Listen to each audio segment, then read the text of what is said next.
بسم الله الرحمن الرحيم الرحمن علم القرآن خلق الإنسان علمه البيان خدا جو نہایت مہربان، اسی نے قرآن کی تعلیم فرمائی، اسی نے انسان کو پیدا کیا، اسی نے اس کو بولنا سکھایا۔ الشمس والقمر بحسبان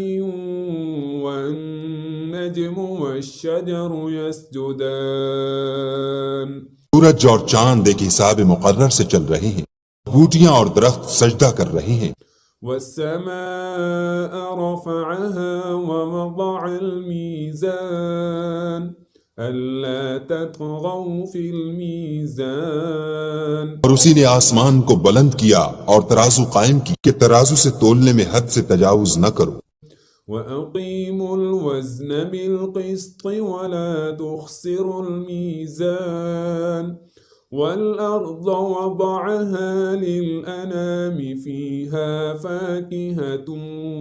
والنخل ذات الأكمام اور انصاف کے ساتھ ٹھیک تولو اور تول کم مت کرو، اور اسی نے خلقت کے لیے زمین بچھائی، اس میں میوے اور کھجور کے درخت ہیں جن کے خوشوں پر غلاف ہوتے ہیں۔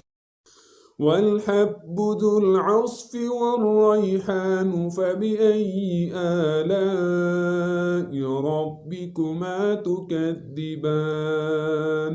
اور اناج جس کے ساتھ گھس ہوتا ہے اور خوشبودار پھول،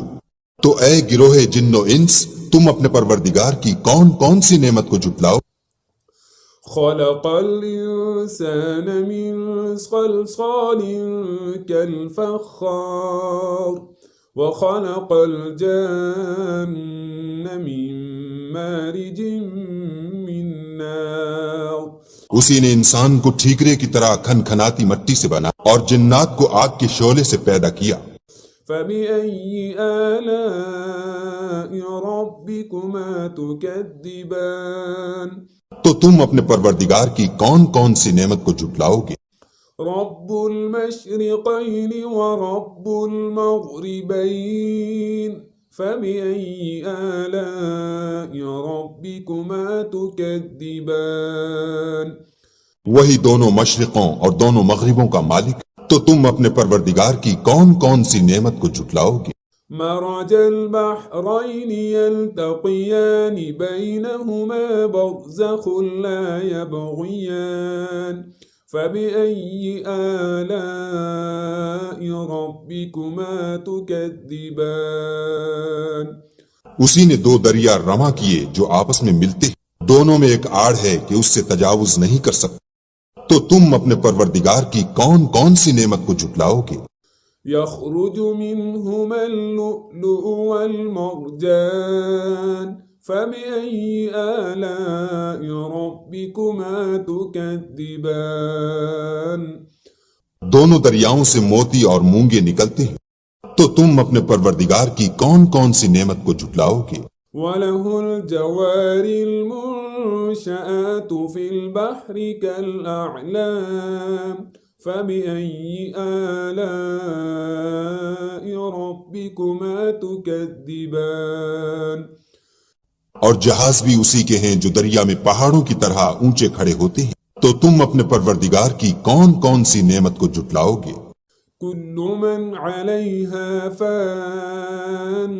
ويبقى وجه ربك ذو الجلال والإكرام فبأي آلاء ربكما تكذبان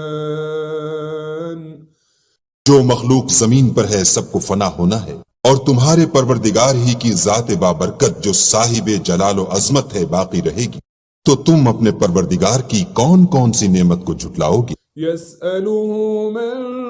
في السماوات والأرض كل يوم هو في شأن فبأي آلاء ربكما تكذبان آسمان اور زمین میں جتنے لوگ ہیں سب اسی سے مانگتے ہیں، وہ ہر روز کام میں مصروف رہتا ہے، تو تم اپنے پروردگار کی کون کون سی نعمت کو جھٹلاؤ؟ سنفرغ لكم أيها الثقلان فبأي آلاء ربكما تكذبان اے دونوں جماعتوں، ہم ان قریب تمہاری طرف متوجہ ہوتے ہیں، تو تم اپنے پروردگار کی کون کون سی نعمت کو جھٹلاؤ گے؟ يا معشر الجن والإنس إن استطعتم أن تنفذوا من أقطار السماوات والأرض فانفذوا لا تنفذون إلا بسلطان فبأي آلاء ربكما تكذبان اے گروہ جن و انس، اگر تمہیں قدرت ہو کہ آسمان اور زمین کے کناروں سے نکل جاؤ تو نکل جاؤ، اور زور کے سوا تو تم نکل سکنے ہی کہ نہیں، تو تم اپنے پروردگار کی کون کون سی نعمت کو جھٹلاؤ گے؟ يرسل عليكما شواظ من نار ونحاس فلا تنتصران فبأي آلاء ربكما تكذبان تم پر آگ کے شعلے اور دھواں چھوڑ دیا جائے گا تو پھر تم مقابلہ نہ کر سکو گے، تو تم اپنے پروردگار کی کون کون سی نعمت کو جھٹلاؤ گے؟ فإذا انشقت السماء فكانت وردة كالدهان فبأي آلاء ربكما تكذبان جب آسمان پھٹ کر تیل کی تلچھٹ کی طرح گلابی ہو جائے گا تو وہ کیسا ہولناک دن ہوگا، تو تم اپنے پروردگار کی کون کون سی نعمت کو جھٹلاؤ گے؟ فيومئذ لا يسأل عن ذنبه إنس ولا جان فبأي آلاء ربكما تكذبان اس روز نہ تو کسی انسان سے اس کے گناہوں کے بارے میں پرسش کی جائے گی اور نہ کسی جن سے، تو تم اپنے پروردگار کی کون کون سی نعمت کو جھٹلاؤ گے؟ يعرف المجرمون بسيماهم فيؤخذ بالنواصي والأقدام فبأي آلاء ربكما تكذبان گناہ گار اپنے چہرے ہی سے پہچان لیے جائیں گے تو پیشانی کے بالوں اور پاؤں سے پکڑ لیے جائیں گے، تو تم اپنے پروردگار کی کون کون سی نعمت کو جھٹلاؤ گے؟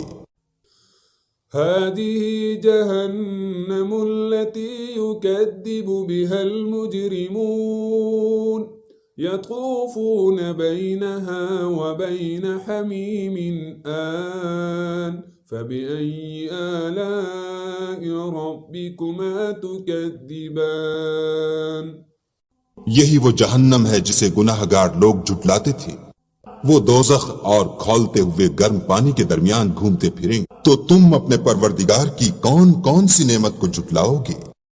وَلِمَنْ خَافَ مَقَامَ رَبِّهِ جَنَّتَانِ فَبِأَيِّ آلَاءِ رَبِّكُمَا تُكَذِّبَانِ اور جو شخص اپنے پروردگار کے سامنے کھڑے ہونے سے ڈرا، اس کے لیے دو باغ ہیں، تو تم اپنے پروردگار کی کون کون سی نعمت کو جھٹلاؤ گے؟ ذواتا أفنان فبأي آلاء ربكما تكذبان ان دونوں میں بہت سی شاخیں یعنی قسم قسم کے میووں کے درخت ہیں، تو تم اپنے پروردگار کی کون کون سی نعمت کو جھٹلاؤ؟ فيهما عينان تجريان فبأي آلاء ربكما تكذبان ان میں دو چشمے بہ رہے ہیں، تو تم اپنے پروردگار کی کون کون سی نعمت کو جھٹلاؤ گے؟ فيهما من كل فاكهة زوجان فبأي آلاء ربكما تكذبان ان میں سب میوے دو دو قسم کے، تو تم اپنے پروردگار کی کون کون سی نعمت کو جھٹلاؤ گے؟ متكئين على فرش بطائنها من استبرق وجنى الجنتين دان فبأي آلاء ربكما تكذبان اہل جنت ایسے بچھونوں پر جن کے استر اطلس کے ہیں تکیہ لگائے ہوئے ہوں گے اور دونوں باغوں کے میوے قریب جھک رہے ہیں، تو تم اپنے پروردگار کی کون کون سی نعمت کو جھٹلاؤ گے؟ فيهن قاصرات الطرف لم يطمثهن إنس قبلهم ولا جان ان میں نیچی نگاہ والی عورتیں ہیں جن کو اہل جنت سے پہلے نہ کسی انسان نے ہاتھ لگایا اور نہ کسی جن نے۔ فبأي آلاء ربكما تكذبان تو تم اپنے پروردگار کی کون کون سی نعمت کو جھٹلاؤ گے؟ كأنهن الياقوت والمرجان فبأي آلاء ربكما تكذبان گویا وہ یاقوت اور مرجان ہیں، تو تم اپنے پروردگار کی کون کون سی نعمت کو جھٹلاؤ گے؟ هل جزاء الإحسان إلا الإحسان فبأي آلاء ربكما تكذبان نیکی کا بدلہ نیکی کے سوا کچھ نہیں، تو تم اپنے پروردگار کی کون کون سی نعمت کو جھٹلاؤ گے؟ ومن دونهما جنتان فبأي آلاء ربكما تكذبان اور ان باغوں کے علاوہ دو باغ اور ہیں، تو تم اپنے پروردگار کی کون کون سی نعمت کو جھٹلاؤ گے؟ مدهامتان فبأي آلاء ربكما تكذبان دونوں خوب گہرے سبز، تو تم اپنے پروردگار کی کون کون سی نعمت کو جھٹلاؤ گے؟ فيهما عينان نضاختان فبأي آلاء ربكما تكذبان ان میں دو چشمے ابل رہے ہیں، تو تم اپنے پروردگار کی کون کون سی نعمت کو جھٹلاؤ گے؟ فيهما فاكهة ونخل ورمان فبأي آلاء ربكما تكذبان ان میں میوے اور کھجوریں اور انار ہیں، تو تم اپنے پروردگار کی کون کون سی نعمت کو جھٹلاؤ گے؟ فيهن خيرات حسان فبأي آلاء ربكما تكذبان ان میں نیک سیرت اور خوبصورت عورتیں ہیں، تو تم اپنے پروردگار کی کون کون سی نعمت کو جھٹلاؤ گے؟ حور مقصورات في الخيام فبأي آلاء ربكما تكذبان وہ حوریں ہیں جو خیموں میں مستور ہیں، تو تم اپنے پروردگار کی کون کون سی نعمت کو جھٹلاؤ گے؟ لم يطمثهن إنس قبلهم ولا جان فبأي آلاء ربكما تكذبان ان کو اہل جنت سے پہلے نہ کسی انسان نے ہاتھ لگایا اور نہ کسی جن نے، تو تم اپنے پروردگار کی کون کون سی نعمت کو جھٹلاؤ گے؟ متكئين على رفرف خضر وعبقري حسان فبأي آلاء ربكما تكذبان سبز قالینوں اور نفیس مسندوں پر تکیہ لگائے بیٹھے ہوں گے، تو تم اپنے پروردگار کی کون کون سی نعمت کو جھٹلاؤ گے؟ تبارك اسم ربك ذي الجلال والإكرام اے محمد صلی اللہ علیہ وآلہ وسلم، تمہارا پروردگار جو صاحب جلال و عظمت ہے، اس کا نام بڑا بابرکت ہے۔